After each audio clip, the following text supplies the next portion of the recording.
Alright, so how y'all doing? We're so doing well now in today's video.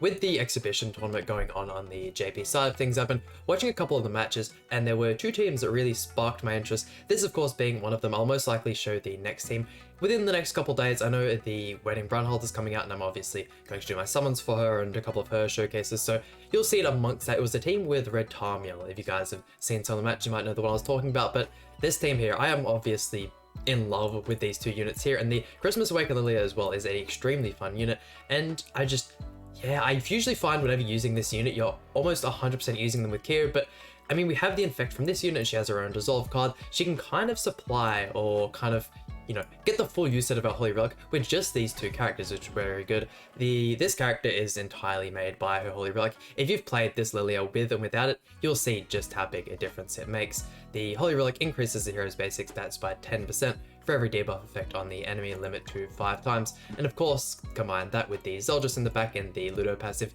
you can really get things going. But having a look at the Lilia's skills, her first card here, inflicts flood damage equal to 500% of attack on one enemy. The second card inflicts damage equal to 180% of attack on all enemies and depletes 2 ultimate move gauge orbs at the end of an enemy's turn for 2 turns. The ultimate, which we have 2/6, removes buffs from all enemies and inflicts damage equal to 385% of attack. Passive, when an ally from the 7 catastrophes uses a single target attack skill, it deals additional damage equal to 10% of the hero's max HP. If an all target attack skill, it deals damage equal to 7% of max HP, and then we have that Holy Relic. So having a look at the gear, I am rocking the HP defense set. Because we are rocking the Rimmer on attack crit, I just feel like getting that extra CC is going to help out, and her cosmetics, unfortunately not a crazy amount of investment. Definitely a character I need to come back to just a little bit. I do want to finish off my Ragnarok Barn cosmetics before I go ahead and do her, but this is the team we're using today. Unfortunately no level 100 for the Zeldris, but let's jump right into it.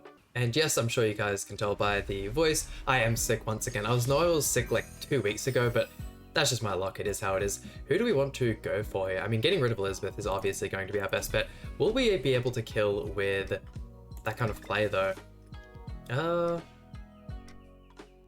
Because if we go for the Infect, the Margaret is going to pretty much guaranteed throughout that cleanse card. I think going for this here is going to be our highest DPS play, because getting rid of that Elizabeth is going to be huge for us. Otherwise, we're going to attack into the Sariel, they're going to get the full heal, I should say, and that is Elizabeth out of the way. Look at that, the Awakened Lily are doing more damage than Rimuru even, and that was only with 3 debuffs, so you can see where all the hype is about this unit. She is still, would I still classify the Awakened Lilia as top 5 units in the game? I mean, very well so. She has ultimate control, and the amount of units that like throw out debuffs in today's meta is very high. There's not enough cleanse units once again, which is one of the only reasons why I would consider Margaret even viable. There is that Sariel counter. Lucky for us, his counter doesn't do damage based on how much damage we do to him, so I think that's the blue Tarmiel Holy Relic. That makes him real strong with the Sariel. We could just try for this here. In saying that, that ultimate doesn't do a crazy amount. Damn, we've pretty much got no cards to merge together. Let's go for that, why not? Just get rid of some of our bad cards. I wonder how much damage the Sariel is going to do here. Yeah, not what we like to see. They're both type advantage attacks as well. Ouch. I mean, this blue Tarmiel Holy Relic, I know I downplay it quite a bit, just considering how good some of the other Holy Relics are for the Archangels, but definitely something I want to get. Hopefully within... Actually, I do believe did just reset. I might actually be able to get this Tarmiel Holy Relic. Might see that in one of the future showcases. Ludo Cell's only just holding on. Yeah, that's Ludo dead. Maybe we should have gone for Green Sariel first in hindsight. He has been absolutely tearing this team apart. Please have Lilia survive. Okay, sweet. Okay. It gets to this point now where I'm kind of going to have to rely on Rimuru just carrying us. Let's go for... We'll full send onto the Sariel. This is why, I mean, once again, I feel like I say this even when I'm not using Rimuru, but why this unit is the best unit in the game. If you watched the exhibition tournaments, you would realize just how many people are running this Rimuru, and for good reason. The buff control is insane. Amazing Pierce, single target card Infect is absolutely broken. Are we full HP again? Because if so, that Abyss ultimate should completely wipe everyone. We might actually get the block effect on us. Oh no, I thought that would have been from the Margaret. But yeah, you can see what I mean by like why I just cannot stop talking about this unit. And the turn 1 damage as well is a really big thing. I feel like when using Trader Meliodas, those first turn or two, he doesn't really get a crazy amount of damage. Losing the Lilia there, that could give us more space. Actually, I don't think we can draw in any more cards. Oh, would you look at that, exactly what we wanted. Get rid of the Tarmiel, that way we can get the ultimate, and easy for. I wouldn't even say this was an easy win. The Sariel absolutely blitzed our team there. Him having the type advantage along with the Tarmiel Holy Relic made his damage just absurd, but hey, pretty interesting match to start it off. Completely forgot to refresh the CC food. If I end up getting out CC, I guess, wait. I was gonna say, if we end up getting out CC'd, I'll end up just skipping this match, but it was so surreal when watching the JP tournament. The amount of CC some of the teams had going into the matches. Let's go for Margaret to start off. I'm hoping that can kill, but seeing players go into matches and having stuff like 370,000 CC on a single team, that is absurd. And even the barn teams having like 330, 340,000. Absolutely ridiculous to me, as well as their box CC being over 12 million for some of the players. I know it wasn't everyone having the over 12 million box CC, but the fact that I'm struggling to even get to 10 mil and they can get to 12, that's another.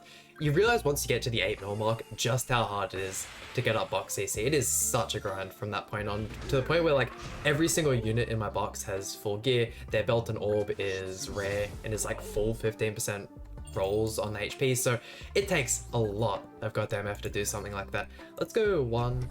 I feel like Rimmer is going to do a little bit more, so we'll go for that play there, and that should pretty much finish off this team here. That's my only that's the only negative thing I would say about Elizabeth is the team isn't insanely tanky, and you pretty much have to survive 3 turns. And if you end up going second with Elizabeth as well, so many teams at this point in the game are based off going first, and Elizabeth is one of them, especially if you want to use the green Sariel, stuff like that.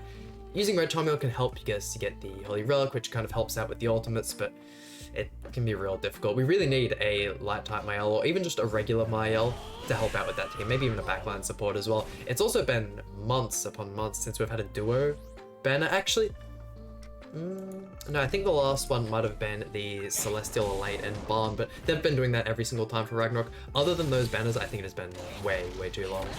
But being sick is honestly just the worst, and you don't realize how grateful you are for being just at good health until you are sick. And where we are, in Australia, if you guys didn't know, it is impossible to buy tissues. Pretty much everywhere is out of stock, so it has just been absolute struggle street.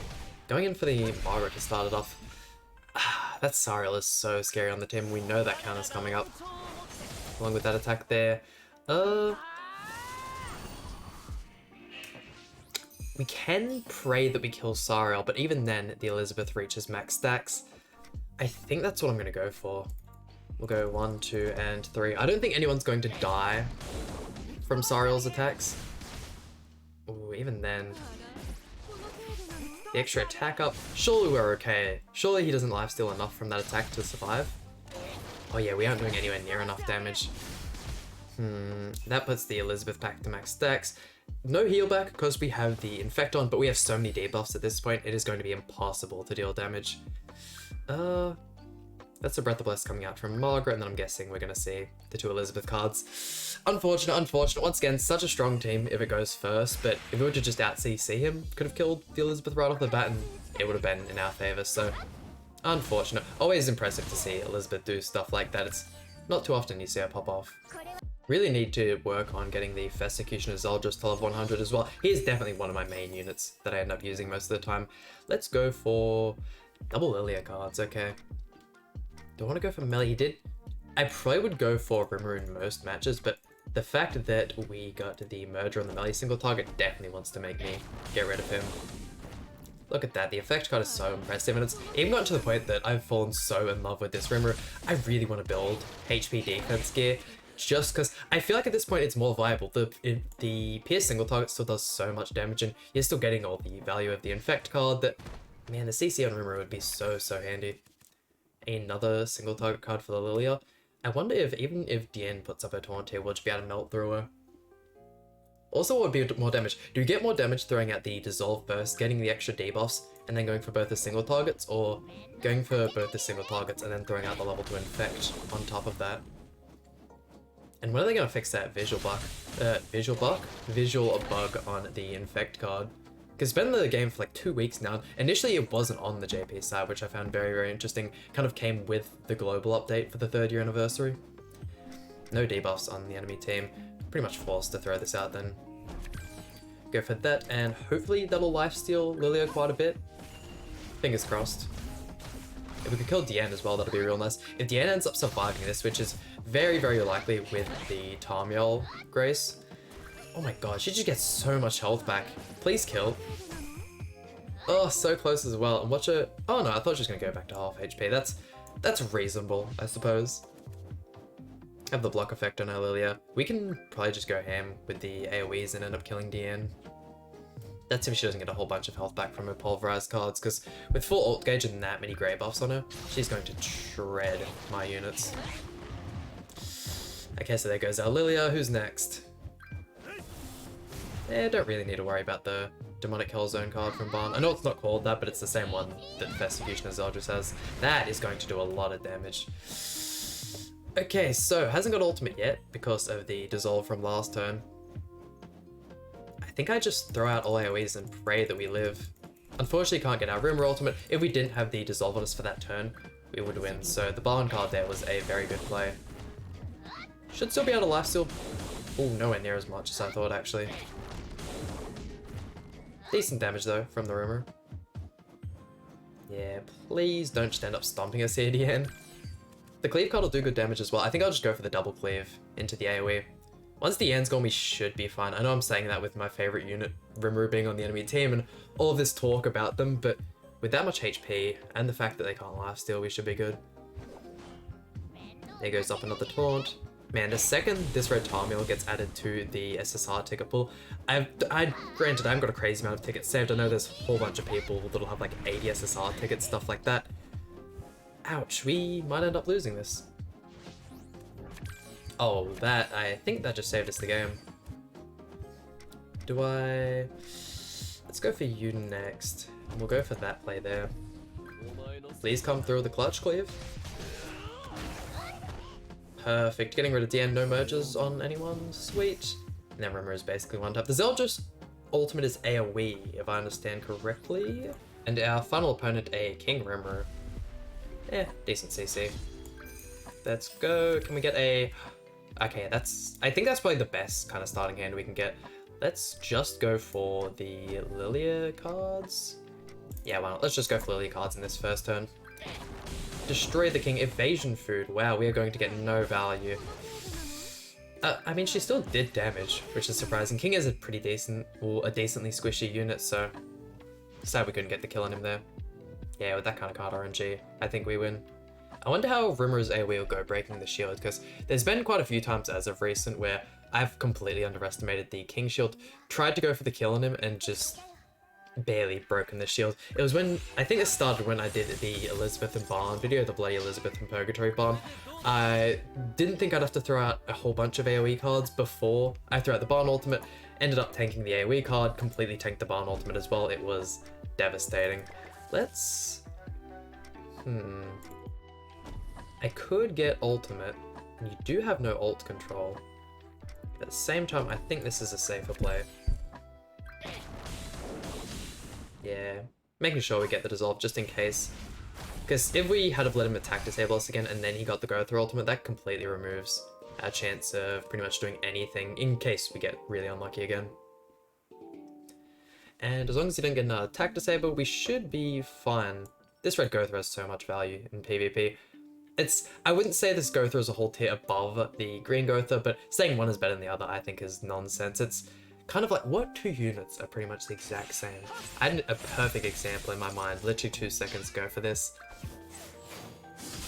I think I've just 100% lost it, haven't I?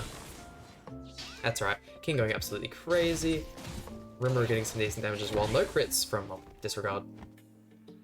And surely one of these gets rid of King. That way we get a full one to go into...